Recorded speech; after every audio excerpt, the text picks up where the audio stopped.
Lock the door. Assume you are safe. The horrifying events that took place in the Hoyt family's vacation home at 1801 Clark Road on February the 11th, 2005 are still not entirely known. Champagne, rose petals, candlelight. It was supposed to be a night of celebration for Kristen McKay and James Hoyt at his family's secluded vacation home.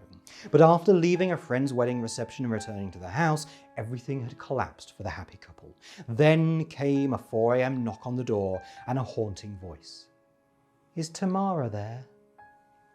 Thus opens the production notes of 2008's The Strangers, written and directed by Brian Bertino, a home invasion story that pits a couple against 3 masked criminals who infiltrate the home.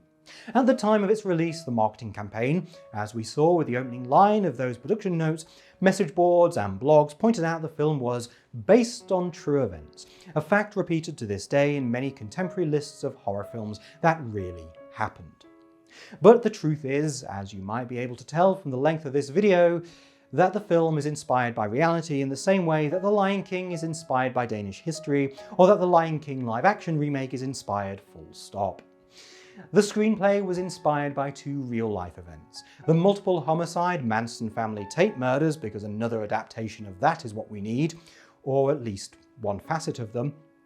Said writer-director Bertino, "Even now, what grabs me, even now, is that it's not the section about who Charles Manson or what was going on with the family. I was thinking about the tape murders and realizing that these detailed descriptions had painted a story of what it was like in the house with the victims.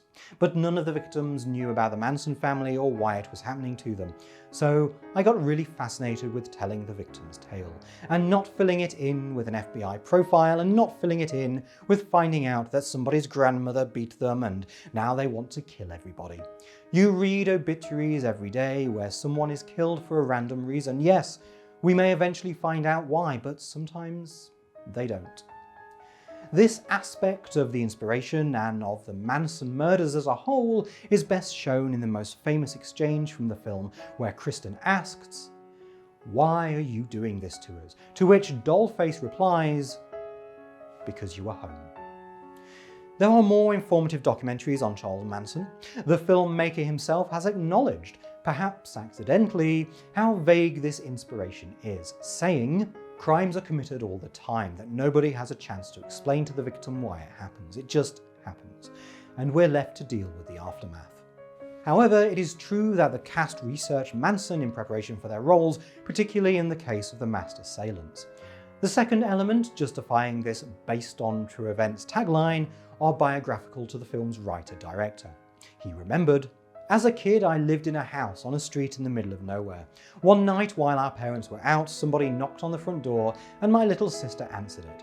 At the door were some people asking for somebody that didn't live there. We later found out that these people were knocking on doors in the area and, if no one was home, breaking into the houses. In The Strangers, the fact that someone is at home does not deter the people who've knocked on the front door. It is the reverse." So the reverse of a true story, but let's not be obtuse, the inspiration is still clear.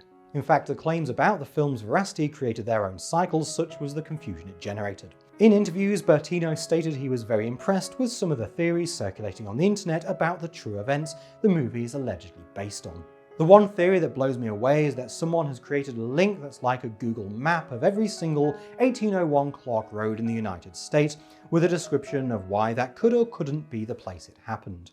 The amount of work I was impressed with. To lay it all out there, I don't think the webmaster ever presented which one he thought it was, but he was building an argument that I was very impressed with.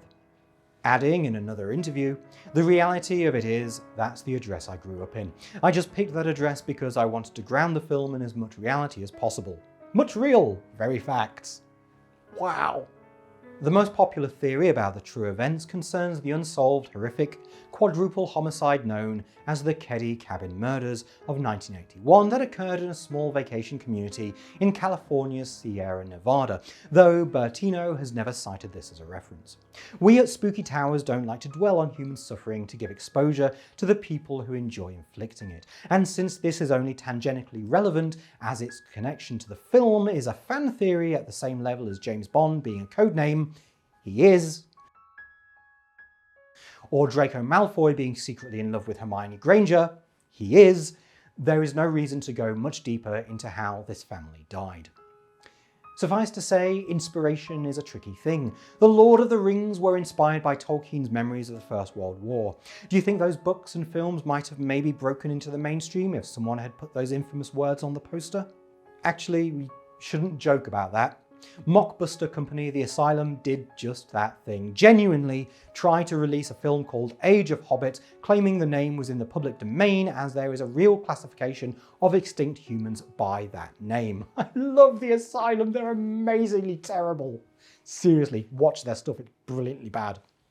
I hope you enjoyed that episode of Spooky History. You can find us on most social media at Spooky Hist Show. Thanks for watching, and please do have nightmares. Goodbye.